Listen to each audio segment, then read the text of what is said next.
সুপ্রিয় দর্শক আসসালামু আলাইকুম। দেশ ও প্রবাসে যে যেখানে আছেন আপনাদের প্রত্যেককে শুভেচ্ছা জানাচ্ছি। আজকে নতুন একটি প্রতিবেদন দেখতেই পাচ্ছেন আমার সামনে একটি আপু আসছে।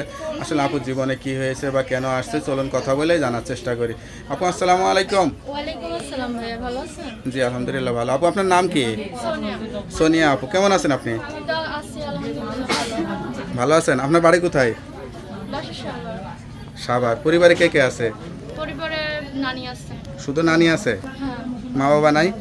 মা বাবা ছিল আর কি, মেয়ে হয়েছে বলে মা বাবা ফেলে দিয়ে চলে গেছে। হ্যাঁ হ্যাঁ, কি বলেন, আপনার তো অনেক দুঃখী জীবন, কষ্টের জীবন। হ্যাঁ, কন্যা সন্তান হলে মা বাবা ফেলে চলে যায়, এটা কোনো কথা? এইটাই ভাই কথা। কেমন লাগে এখন নিজের অনেক কাছে? খারাপ লাগে ভাই, অনেক অসহায় লাগে। মা বাবার প্রতি ঘৃণা হয় না?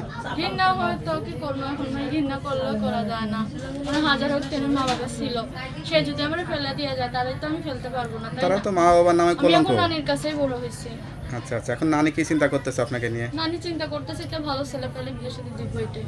আপনি তাই চিন্তা করেন? হ্যাঁ অবশ্যই তো। কিরকম কিরকম ছেলে হলে ভালো হবে আমি আর তো কি? সারা জীবন কষ্ট পেয়ে আইছি ভাই, আমার কষ্ট আর মন বুঝছেন, একটা ভালো ছেলে পাইলে তার সাথে সারা জীবন থাকতে চাই, তো- সে যদি আমার একটু সুখে রাখতে পারে। তো চেহারাটা দেখাচ্ছেন না কেন? আমি নামাজ সিজা করি তো ভাই, তার জন্য আর কি। কেউ যদি সরাসরি আসে তাহলে কি মুখটা দেখাবেন? অবশ্যই দেখাবো, কারণ যে আমরা বিয়ে শাদী করবো তার আমি অবশ্যই দেখাইতে পারবো, সবাই তো আর দেখাইতে পারবো কোনো না। প্রেম ভালোবাসা ছিল?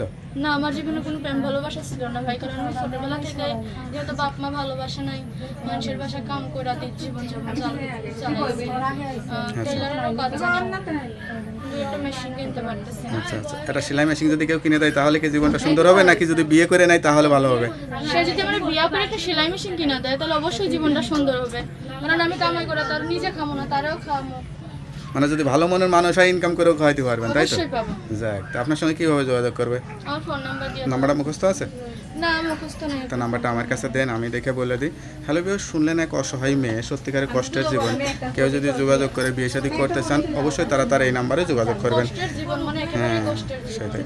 তা আপন নাম্বারটি হচ্ছে 0133894610। নাম্বারটা খোলা থাকে তো? হ্যাঁ, অবশ্যই খোলা থাকবে। যাক, নাম্বারটা খোলা রাখবেন আর নামাজ কালাম পরে আল্লাহর কাছে চাইবেন, আল্লাহ অবশ্যই মনে আশাটা পূরণ করবে। তা ভালো থাকেন, আসসালামু আলাইকুম। ওয়ালাইকুম আসসালাম।